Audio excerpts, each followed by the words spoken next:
Well, g'day everyone. Everyone that knows me knows I have this love for gimbals, and I do have an awful lot of them that have been sent to me for review. And in fact, I use most of them in weddings and things like that because I really find them beneficial, particularly as I shoot stills and video at the same time. FeiyuTech asked me if I'll be interested in looking at one of their smaller gimbals that's just been announced. And let me switch over and I'll just show you which one it is.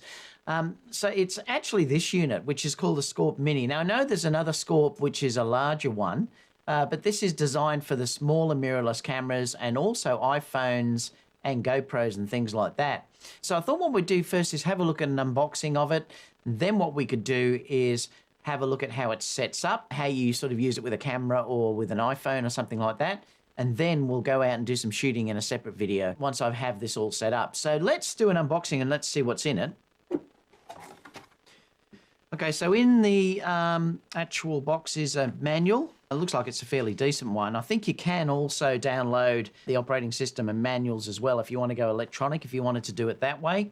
And then it tells you all about the setup and everything as well. So that's that part of it. Underneath the foam cover here, we've then got the actual gimbal and everything else in here individually. So this is a nice little stand that comes with it. So that's that part. You've then got your mount. Now it's an Arca Swiss by the look of it, so we'll set that up as well. There's a box with all, I think that this will have all of the leads and things like that, but I'll just take the gimbal out first. Now what I was most excited about with this is the size, because it's nice and small. So this is the unit itself. I'll show you on a different camera angle in a second what that looks like. And then lastly, we have the box with goodies. Oh, actually, I missed a part here too. This is for the iPhone, I would say. So in here, this will be a mount that you'd probably put this lens adapter on. If you have a larger lens, you can use this to stick up underneath the lens to give it a little bit of support. So I'd say what that is for, and this is just a little extender that will attach into it to enable this to be put on there, I would say. You've then got a Gopro mount that you can see here, which would be great if you want to use GoPros. And then you've got a series of leads. Now, it just depends on what type of camera you've got as well, that you do have a whole stack of leads that you've got in here as well that you would use and set up with the camera and then the app, etc. So let me put all those aside.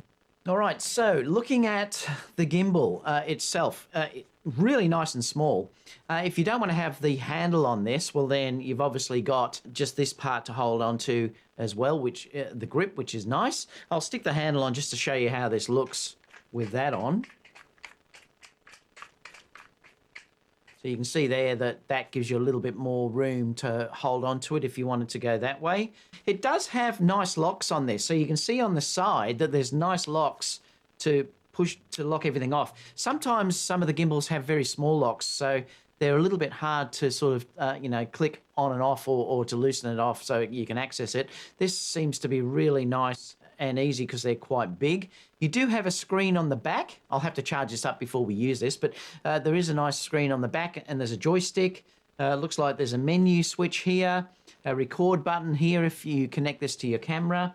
There's also your power button, which is on this side here. On the other side, there's a couple of different buttons. I'll have to find out what these do, but there's a couple of different buttons here as well. So I'll go through these when I set the gimbal up. Now to move backwards and forwards with this to balance it, these all have little locks here. So if I turn this to the unlock position, and then I can move these backwards and forwards, etc., to balance this. And I'll show balancing this as well, just so you can get an idea about how I balance this with, say, an A6 400. So we'll do that together.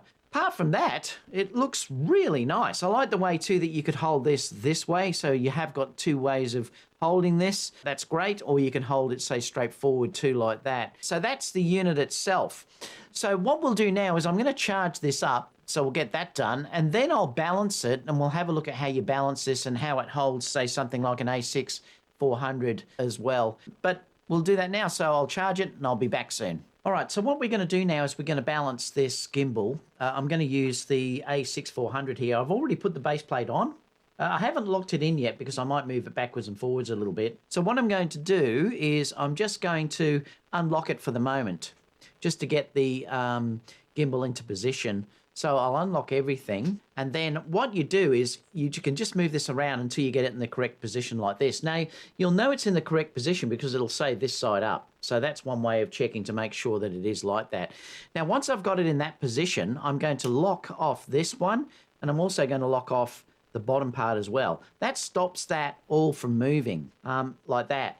Then all I have to do is I grab this base plate, and then I can stick the base plate in like that, and this will move backwards and forwards. So depending on how wide your camera is, you can move that backwards or forwards as well. I'm not going to lock it at this stage. There's a little lock underneath here that will lock that off. Now, what I'll do first is I'm just going to put the camera in. See, now, there's a trick to doing this as well, is that you want it to be as close as possible to this side. If you do that, it'll help the motors because they don't have to struggle so much. So what I'm going to do is just get a position where I know that it's roughly as close to that as possible. I'll leave a fraction of a gap there, and then I'll lock the underneath portion. So that's locked it nice and close to the edge here, so the motors won't have to struggle as much. Now, with the rest of this, now all I have to do is I'm going to just move this backwards and forwards until I get it roughly in position so it holds like that. Now, once I get that, I'm just going to take this off again and then tighten this up because I've got it roughly sort of fitting exactly halfway. All right, so I've tightened that up. I'm now going to put this back in again. Getting close. All right, so that's pretty good. You can see there it's sort of sitting right on its own. Now, all I have to do, so that's facing that way, so that's correct that way. Now, to balance it this way, I just have to make sure that I undo this section here, which is on this side, undo that to the bottom part. You'll see there's a lock there. And then I move this. You'll see if I go that way, it's too much. If I go that way, it's too much forward. So you just balance this until you get it reasonably steady. Now, the other thing too, I should mention this as well. I may have to alter this a little bit because this lens actually comes out. So what I should have done before I did that was turn the camera on and then balance it at this point. So I might just take it back. Now you'll notice now it's a bit front heavy. So balance it for where the lens is. If it's a zoom lens, balance it halfway. If that's the case, I'll just lock this down again and then come back here. Change this until this sits level. Okay, so that's nice and locked in now. You'll see that it will sit nicely there, and it will also sit nicely there as well. I mean, you just get it as close as you possibly can. Now, the next stage, I'm going to do this one here, because if I unlock this one, now I'm going to lock this here because I don't need this any longer. That will keep that locked. I'm going to unlock the back part. Now, you'll see that it's drifting to the right there, so I have to unlock this and then move this until it sits fairly steady. That's okay. Then you lock this bottom one off. These are nice, these little slide ones, because you can just, tighten it until it goes right. So that's pretty good. I'm happy with that. The last one that I need to do is the angle here. So I'm going to lock this off, and then I'm going to unlock this off. Now, what you do is you hold it like that on an angle. Now, you'll see that it's twisting again to the right. So what I have to do here is unlock this. So you can see now that it's now balanced here as well. So that all I do now is I just lock that off at the bottom. And then if I unlock the whole lot, it should sit fairly steady, which it is now. So that's perfectly balanced now, or as close as you're going to get it. Now, if I turn the unit on, all I can do then is just go to the motors here and say auto tune.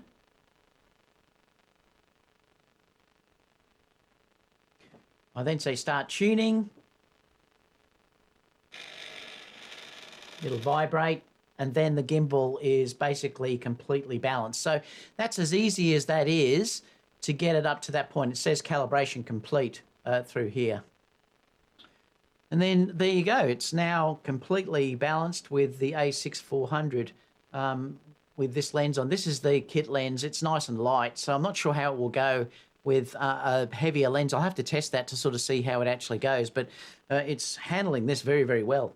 Like I said before too, you can hold this if you want to go this way underslung, which is nice, and you can also hold it this way too, or even two hands if you wanted to sort of hold it comfortably like that too. So, it seems to be a really nice little system. So what we'll do now is I'm going to, now it's set up, we'll go out and do a shoot that I'm going to show you in the next video. But before we actually show you the footage from that, I'm going to take you through the menus and show you how this works also with the app, the iPhone app as well. And then I'll show you some footage, but that'll be in the next video that I put up in the next couple of days. So apart from that, anyone, if you have any questions, leave them down below. Thanks so much, FeiyuTech, for sending me this. I'm looking forward now to taking it out and seeing how it goes. And I'll see you all in the next video. Bye for now.